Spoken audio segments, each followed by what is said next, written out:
우리의 힘이 되시고 방패가 되시며 믿는 자들의 피난처가 되신 하나님 아버지, 은혜와 사랑을 감사를 드립니다. 아멘. 사랑의 하나님, 우리가 하나님을 택한 것이 아니라 하나님께서 우리를 택하시고 부르시고 세워주셨나이다. 우리는 참으로 하나님의 것이오니 세상과 구별될 삶에 승리케 하여 주시옵소서. 벌써 4월이 지나 5월 가정의 달을 맞이하였습니다. 사랑의 하나님, 이 시간 가정의 달을 맞이하여 자녀들이 부모님께 효도하고 순종하며 하나님을 섬기듯 우리에게도 정성을 다하는 화목을 이루는 가정의 달이 되게 하옵소서. 오늘도 많은 삶의 무게를 가지고 나온 성도들을 보시고 찬양 중에, 기도 중에, 또는 주의 말씀 듣는 중에 해결받는 가정이 되게 하여 주시옵소서. 또한 코로나로 확진되어 치료받고 있는 주님의 자녀들을 기억하시고 후유증 없이 깨끗하게 하여 주시옵소서. 우크라이나 국민들이 눈물과 고통을 돌아보시고 그의 땅에 하루속히 평화를 주시옵소서. 난민들에게 하나님의 사랑을 나누게 하옵소서. 이 시간 간절히 기도합니다.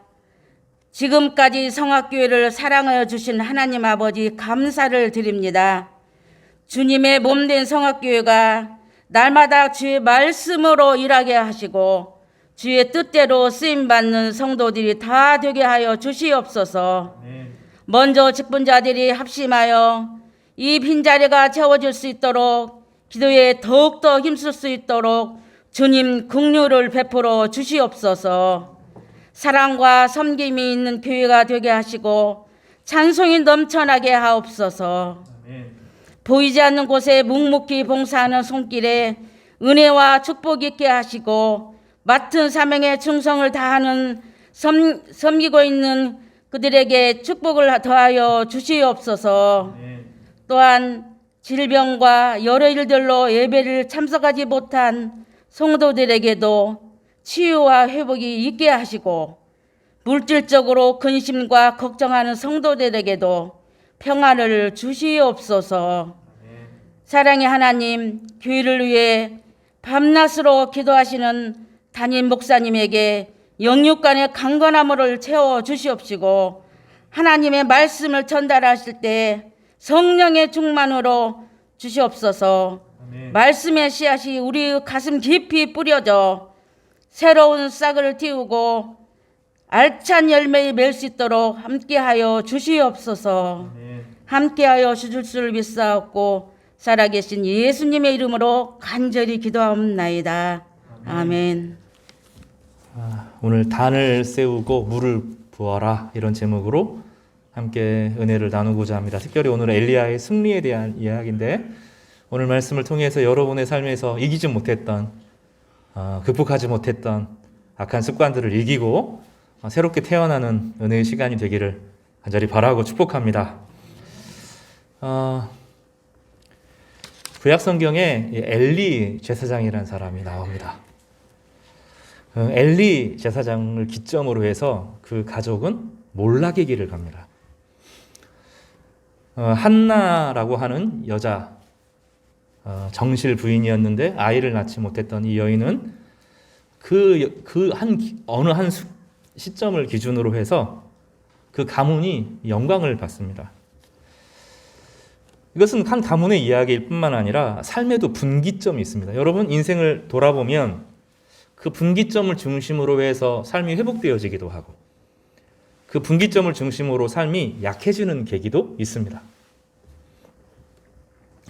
한 민족도 그렇습니다. 한 민족도 어떤 한 분기점을 기점으로 해서 강해지기도 하고 약해지기도 합니다. 저희가 여러분 이야기를 나눴던 김야견 목사님이 계십니다. 1899년 우리나라가 점점점 약해지고 청일전쟁이 발발하면서 청일전쟁에서 일본이 이기는 것을 보면서 우리나라는 소망이 없다 하는 것을 직감합니다. 그래서 이분은 기독교인이 아니었어요.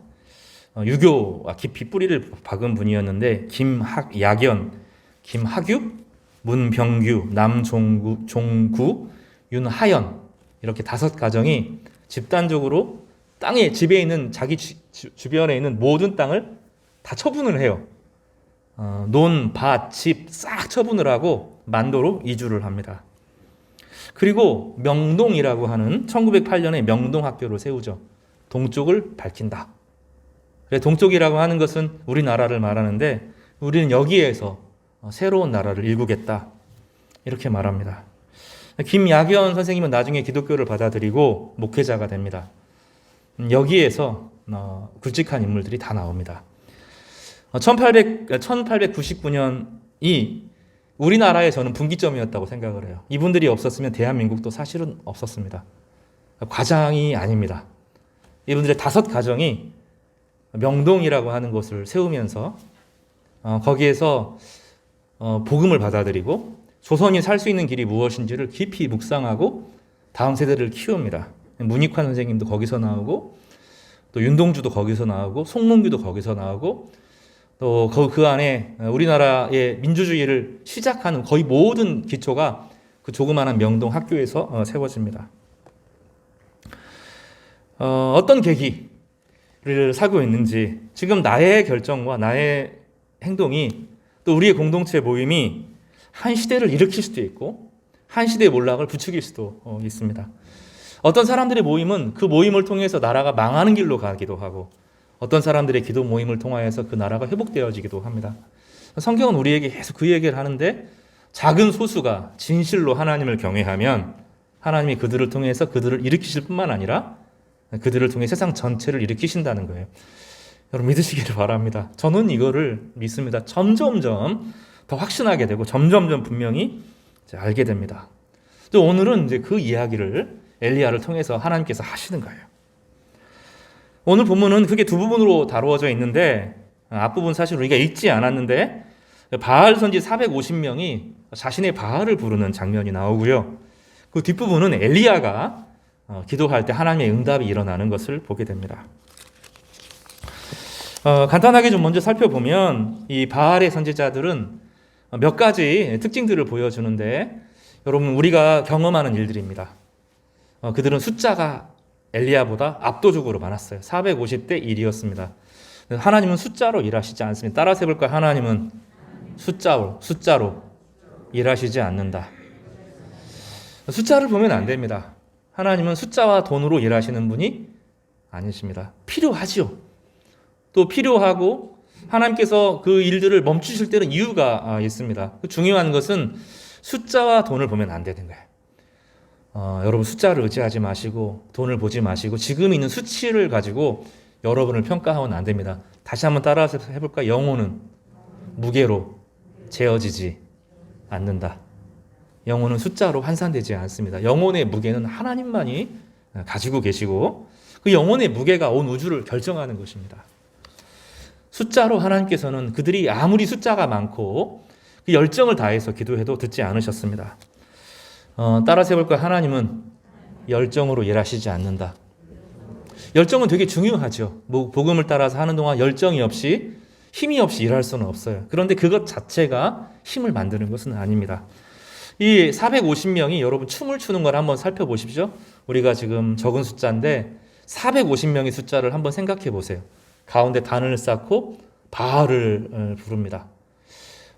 작은 숫자가 아닙니다. 바알 하면서 이제 점점점 고조에 다다릅니다. 그리고 너무 흥분된 나머지 몸에 상처를 냅니다. 그러면 쾌감이 극도화됩니다. 종교적인 쾌감과 연합되면서 바알을 부르고 사람들이 몰입하고 그러면서 종교 안으로 깊이 들어가면서 정말로 뭔가 일어나는 확신 가운데 바알을 부릅니다. 확신과 열정 가운데 하나님은 응답하시지 않으셨습니다. 이것을 우리는 자아도취의 신앙이라고 부릅니다. 그들은 또 종교적인 광신 가운데 또 숫자의 압도적인 가운데 분위기 가운데 열정 가운데 오랜 기도를 통하여서 하나님께서 일하시는 줄 알았습니다. 그러나 하나님께서는 그들 가운데 일하지 않으셨습니다. 오히려 엘리야의 조롱거리만 될 뿐입니다.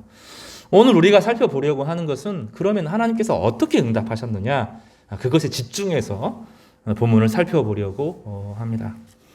오늘 본문에 보면 엘리야는 독특한 행동을 하는데요. 크게 두 가지 행동을 합니다. 하나는 제단을 준비하는 행동이고요. 두 번째로는 이제 제사를 구체적으로 드리는 행동이 보여지는데, 제단을 준비하는 것은 구약의 제사하고 크게 다르지가 않습니다. 나무 위에 각을 떠놓고 소홍아지를 준비합니다. 그리고 물을 붓는데 물 붓기 전에 독특한 행동을 합니다. 뭘 하는지 한번 살펴보겠습니다. 여기 30절을 같이 한번 좀 읽어보고 30절과 31절 두 절을 읽어볼 텐데 오늘 주제와 관련이 있고 의미가 있는 말씀입니다. 같이 한번 읽어보겠습니다. 시작. 엘리야가 모든 백성을 향하여 이르되 내게로 가까이 오라. 백성이 다 그에게 가까이 가매 그가 무너진 여호와의 제단을 수축하되 야곱의 아들들의 지파의 수요를 따라 엘리야가 돌 12개를 취하니 이 야곱은 옛적에 여호와의 말씀이 임하여 이르기를 내 이름을 이스라엘이라 하리라 하신 자더라. 그 갈멜산입니다. 갈멜산은 원래 제단이 없어요. 원래 하나님께서는 제단을 다른 곳에 쌓지 않도록 했습니다. 그런데 어떤 사람이 성경에 어떤 이야기를 하냐면 성막 말고 또 예루살렘 성전 말고 어떤 사람이 정말 너무 하나님을 사랑하면 제단을 만들어도 되는데 돌로 쪼아서는 안 된다. 이렇게 말씀하셨어요. 그러니까 돌로 쫓지 않은 제단이 있는 건데 거기에 12돌비가 이렇게 있는 겁니다. 성경에 보면 제가 예전에도 이 본문을 한번 살폈는데 성경에 보면 이 갈멜산에 누가 제단을 쌓았는지 안 나와요. 그리고 본문에서 엘리야가 처음 쌓은 것은 분명히 아닙니다. 왜냐하면 무너진 제단을 수축하되 그렇게 돼 있죠. 그러니까 제단이 하나 있었어요. 제단이 있었고 거기 돌들이 있었습니다. 엘리야는 사람들을 가까이 불러 모은 다음에 돌 12개를 하나씩 다시 제자리에 위치해 놓는 겁니다. 제단을 중심으로 아마 12방향으로 돌들을 배치를 했겠죠.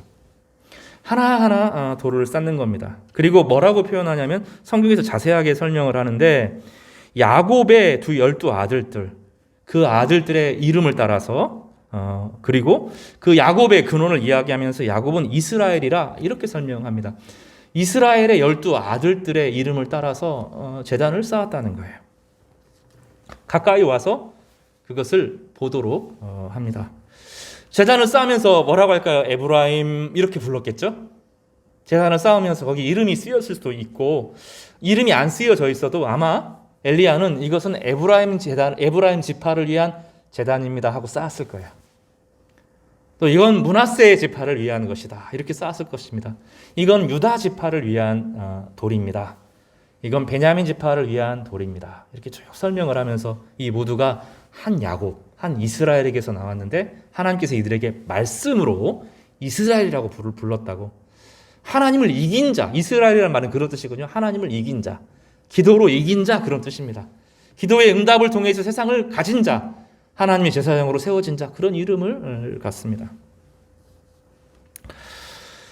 역사를 바로 세우는 것이죠. 과거의 기억을 다시 회복하는 것이고 가문을 다시 회복하는 것이며 세 가지 의미를 다 갖습니다. 물 붓는 것도 비슷한데요. 오늘 본문을 살펴보면서 참 느낀 게 많았습니다. 여러분 새벽 예배를 제가 드려요. 새벽 예배를 드립니다. 어떤 사람은 새벽에 일어나는 게 힘들지 않으십니까? 네, 한 보름 지나면 적응이 됩니다. 사람 몸이. 1년 정도 지나면 사실은 일어나는 게 크게 어렵지는 않습니다. 새벽 예배에 가장 힘든 것이 뭐냐면 이 단들을 이렇게 세우는 거예요. 목회자가 되어서 새벽 예배 혹은 기도 시간, 꼭 새벽이 아니더라도 이 기도가 무엇인지를 조금씩 알아갑니다. 저희 교회는 많은 가문들이 있어요. 한 개인도 있지만 가문이 있습니다. 장로님 2가문이 있어요. 또 안수 집사님 2가문이 있습니다. 또 권사님들의 각 가문이 있습니다. 어떤 가문은 영적으로 무너져 내려 있어요. 어떤 가문은 돌이 더 흩어져 가지고 보이지도 않습니다. 어떤 가문은 이름 자체가 사라져 있습니다. 그러면 새벽 때마다 그걸 이렇게 세우는 거예요. 우리 장로님의 가문들이 일어서기를 바랍니다 하고 주님 앞에 은총을 구합니다. 간절히 기도합니다. 어떤 가문은 버려졌어요. 가지치기 당한 것처럼 느껴지기도 해요. 어떤 가문을 그 가문이 회복되어지기를 간구합니다. 한때 믿음으로 찬란했던 그 가문, 믿음으로 힘을 내었던 가문들이 있었어요. 특히 이 북이스라엘 지역이잖아요. 북이스라엘 지역은 에브라임 가문이 대표적인 가문이었습니다. 에브라임은 원래 요셉 지파의 차남이죠. 요셉 가문입니다. 요셉 가문이 북이스라엘의 영적인 책임을 지는 사람이었어요. 거기에 누가 있었죠? 여호수아가 있었습니다. 한때 이스라엘 전체를 이끌어 갈 만한 탁월한 지도자가 있었어요. 여자 사사 드보라가 에브라임 지파였습니다. 여자인데도 남자가 하지 못하는 일들을 일궈내면서 이스라엘 전체를 세우는 드보라는 정말로 탁월한 사사 역할을 했습니다. 그런데 에브라임 지파가 거의 멸문지화를 당합니다. 므낫세 지파 중에서 갈려나온 입다, 이 길르앗 지파 입다, 하나님에게 쓰임 받고 있는데 입다를 시기하면서 공을 가로채려고 하다가 입다가 마음이 상하면서 입다가 자기 딸을 죽이는 그 비극 가운데서 에브라임 지파를 용서하지 않으면서 그때 에브라임 지파를 멸문지화를 시키는 일이 벌어집니다. 므낫세 지파도 강한 지파들이 있었어요. 한때 북이스라엘 지파를 호령하는 많은 영적인 가문들이 있었습니다. 그런데 그 가문들이 몰락한 거예요. 지금은 다 몰락하고 아합, 이 교활한 사람이 이세벨과 연합을 하면서 나라를 악으로 몰아가는 것을 보면서 마음이 엘리야는 무너진 것이죠. 그리고 영적으로 그것을 세웁니다. 다시 돌을 제자리에 갖다 놓고 에브라임 이렇게 부릅니다. 므낫세 이렇게 부릅니다.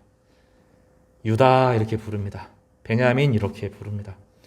여러분, 예수님께서 요한복음 17장에 오고 오는 모든 자신의 제자들을 위해서 기도하시겠다 약속하셨어요. 하늘에서 주님께서는 온 우주를 다스리는 것과 동시에 또 하나님, 성부 하나님을 향하여서 우리를 위하여 기도하십니다.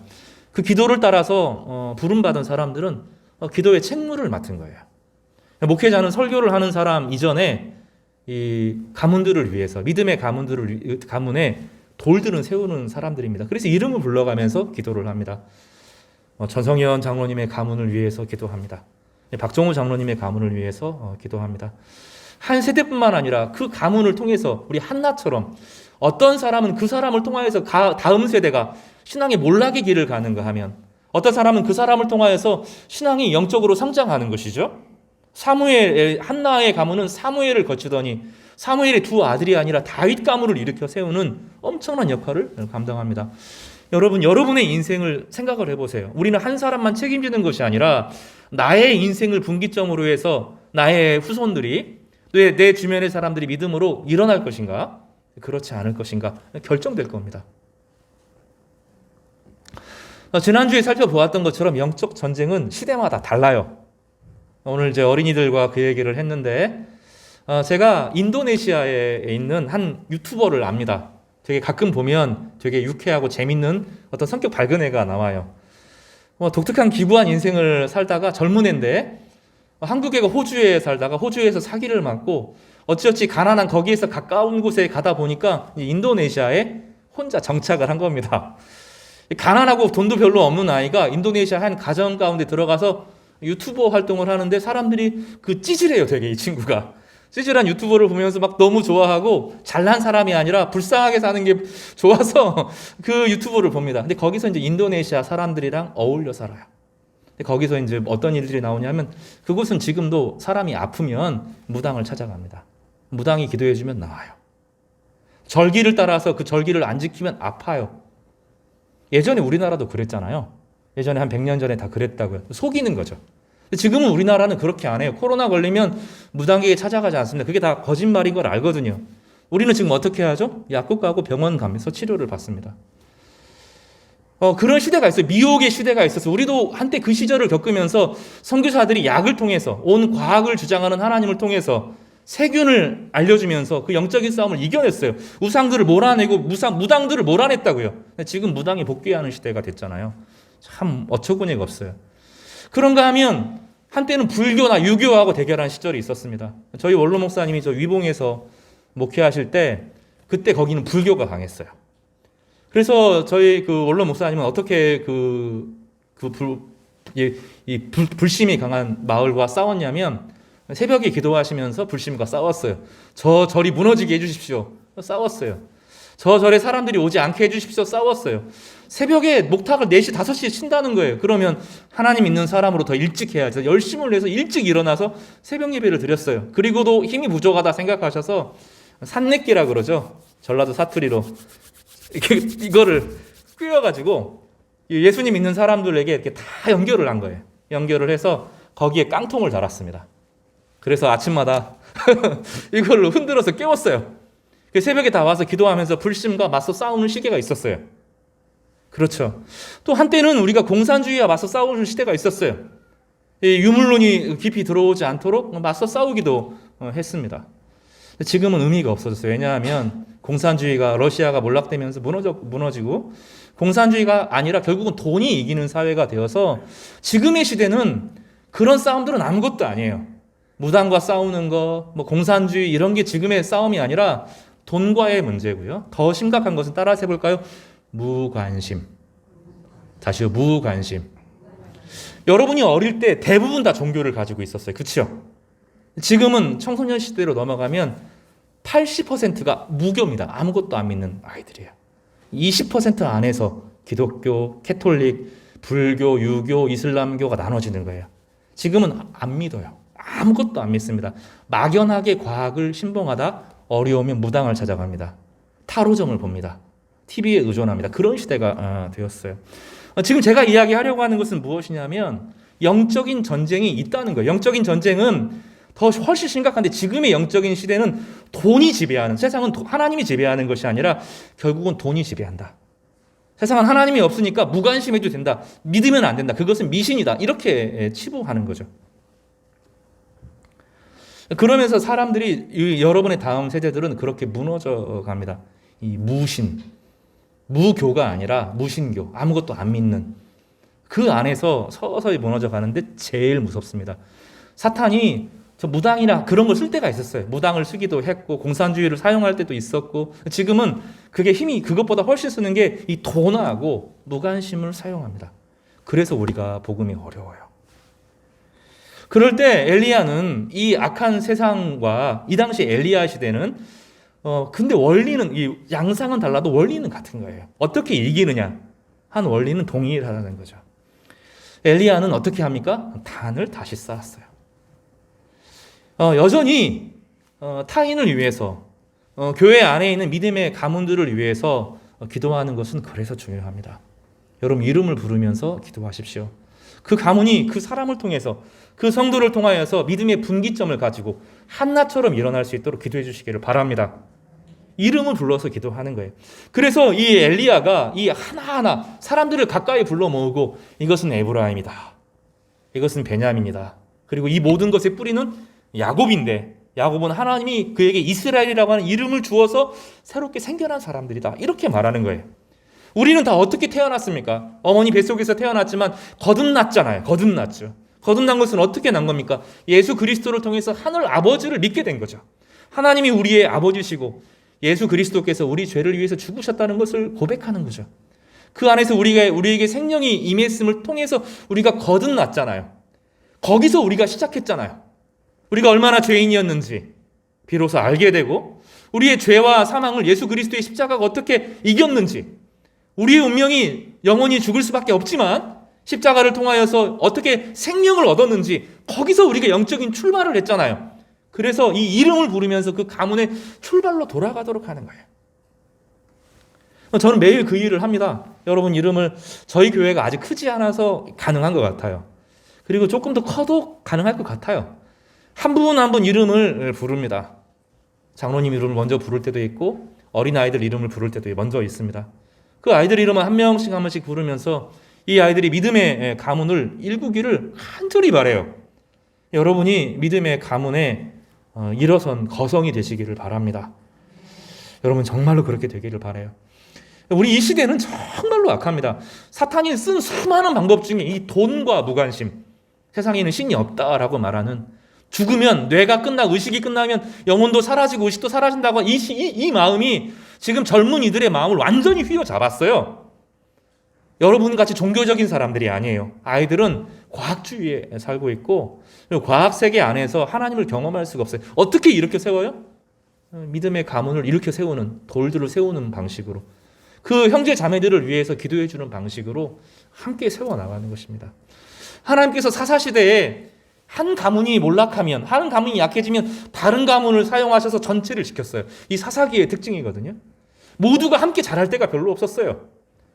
어떤 지파에서 믿음의 사람이 일어나서 모든 사람을 책임지기 시작합니다. 근데 그 가문이 약해지면 다른 가문이 일어나서 그 전체를 지켰어요.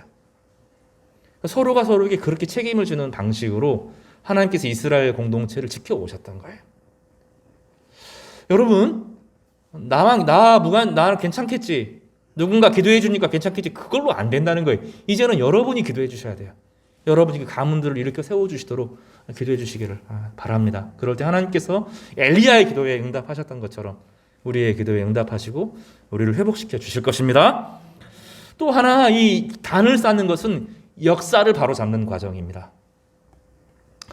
굵직굵직한 역사, 하나님의 역사가 일어날 때마다 하나님께서는 돌들을 세워서 이 기념하도록 하셨어요. 특별히 돌을 세우는 기념은 어디에서 기념하면 여호수아가 요단강을 건너고 나서, 그리고 나서 할례를 받고 그 아픈 상태에서 하나님께서 우리에게 은혜를 주셨다 하는 것을 기념하는 이름으로 처음으로 12돌을 세우거든요.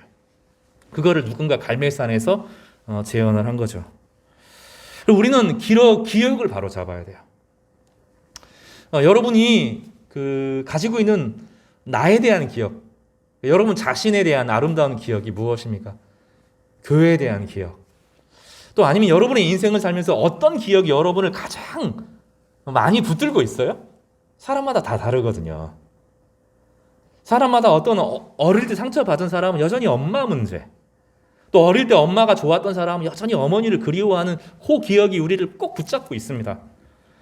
또 삶의 인생에 크게 실패한 사람 경험엔 그 기억이 그의 마음속을 파고들어요. 삶에서 큰 승리의 경험이 있으면 늘 그 승리의 시절로 돌아가고 싶은 마음이 있습니다. 엘리야는 이스라엘 백성들이 과거에 여호수아를 통해서 요단에서 승리했던 경험으로 다시 그들을 초대하고 있는 거예요. 그때 이스라엘 백성은 아무것도 없었거든요. 가나안 땅에 돌아올 때 만나와 메추라기를 가지고 광야에서 살았어, 이스라엘 백성들이. 근데 요단강을 건너고 나서 만나와 메추라기가 끊어졌어요. 하나님께서 요단강을 건너고 아무것도 안 주셨어요. 아무것도 없었어요. 쫄쫄 가난한 거지처럼 그 안으로 요단강으로 건너온 거예요. 비어 있었어요. 근데 거기에 하나님께서 그 외부에서 공격이 들어오면서 여호수아가 너무 큰 어려움을 당했거든요. 그때 하나님께서 은혜를 주셔서 전쟁에서 이기게 하시고 여기까지 우리를 도우시게 하셨다. 에베네셀의 하나님을 그때 고백하거든요. 그리고 그때 깨달은 것이 무엇입니까? 만나와 메추라기가 그치고 이제 요단강을 건너서 가나안 땅의 삶을 개척해야 되는데 하나님이 능력이구나, 하나님이 재산이구나, 지금 아무것도 없어도 하나님이 우리와 함께 하시면 새롭게 하시는구나, 그 기억이 이 12돌을 쌓는 기억이거든요. 그래서 이름을 부르고 기억을 회복하는 기억이 필요한 거예요. 여러분, 삶에 아무것도 없을 때를 만나고 내가 무일푼이고 내 주변에 도와줄 사람이 아무 없는 그 순간에 하나님께서 도우시는 그 경험이 있기를 바라요. 여러분, 괜찮아. 오히려 그런 어려움들이 주어질 때는 하나님과 대면하면서 지금 내가 가지고 있는 거 없어도 하나님께서 새롭게 이끄신다. 그 기억을 하나님께서 여러분에게 주시고 싶은 거예요. 그래서 경제적으로 어려울 때 힘들죠. 너무 힘들고 앞이 보이지 않고 괴롭죠. 그럴 때 막 너무 불안해하지 마시기를 바라요. 왜냐하면 하나님이 우리의 재산이기 때문이에요. 아브라함에게 하나님께서 늘 그렇게 위로하셨어요. 내가 네 상급이다. 내가 네 재산이다. 내가 네 방패다. 내가 네 기업이다. 하나님 자신이 우리의 상패고 이 모든 방패고 기업이 되시는 것이지, 그리스도인은 그 배짱으로 사는 거예요. 지금 어려워도 하나님이 계시면 괜찮다. 이 은혜가 있기를 바랍니다. 이 두 가지를 엘리야는 먼저 단을 쌓는 것을 통해서 하고자 했던 거예요. 종종 이 교회가 개척됐던 시기를 들었던 기억이 납니다. 비봉에서 이곳으로 나와서 조그마한 그 상가 건물에 아무도 없는 곳에 두 분이 기도하셨다는 거예요.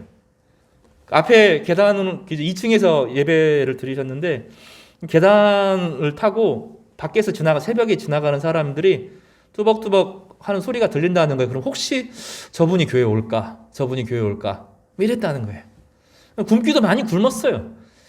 너무 힘들면 중간에 누군가가 또 만나와 메추라기처럼 엘리야의 까마귀처럼 쌀한감이 갖다 주기도 하고 그렇게 교회가 됐다는 거예요. 텅 빈 곳에서 하나님 말씀으로 교회가 세워졌다는 거예요.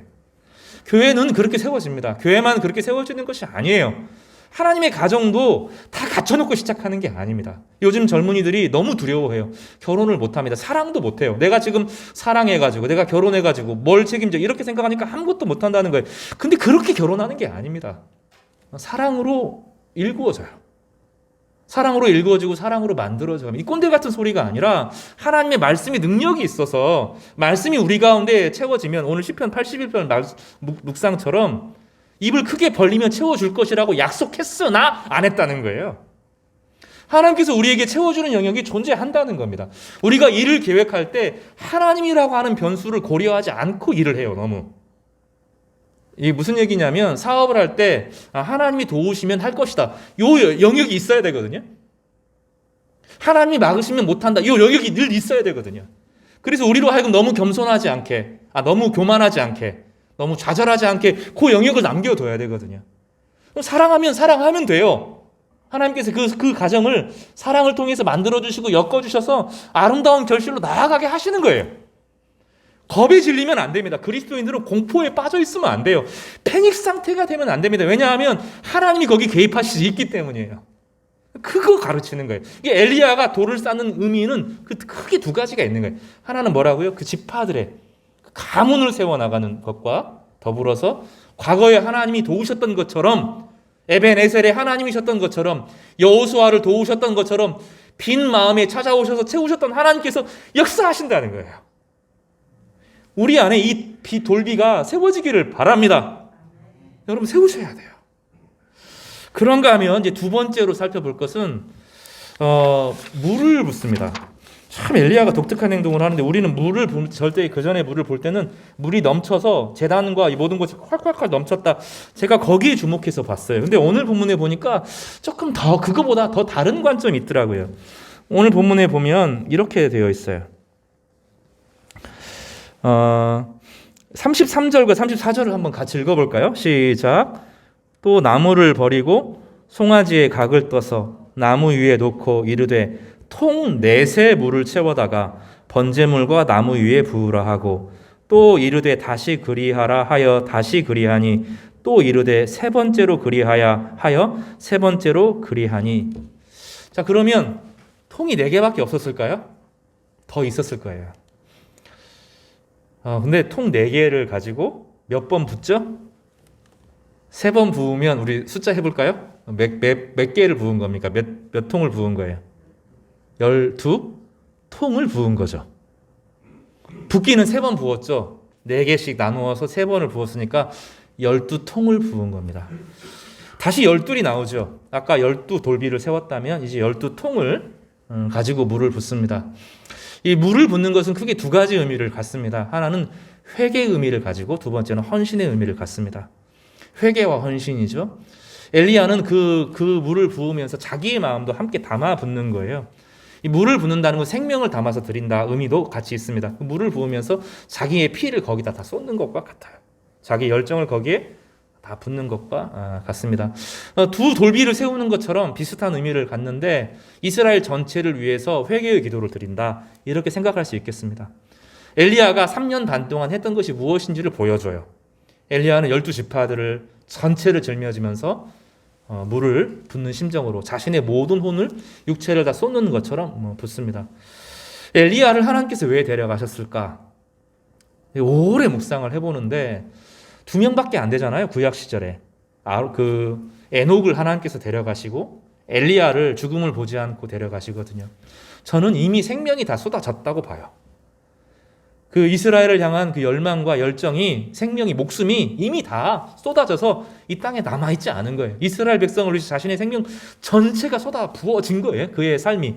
이스라엘 백성들이 살아나기 위해서 온 마음을 다 부은 거예요. 그러니 그 안에 이미 생명이 남아있지 않고 하나님이 그를 받으실 수밖에 없었던 것처럼 보입니다. 그는 이 눈물 12통의 물을, 자신의 눈물을 담고 자신의 생명을 담고 자신의 혼을 담고 자신의 헌신을 담아서 중보 기도를 합니다. 더불어서 이 안에서는 이 물을 붓는다는 건 회개의 의미가 강력하기 때문에 대신 중보하고 대신 회개하는 거예요. 남의 죄를 짊어지고 회개하는 겁니다.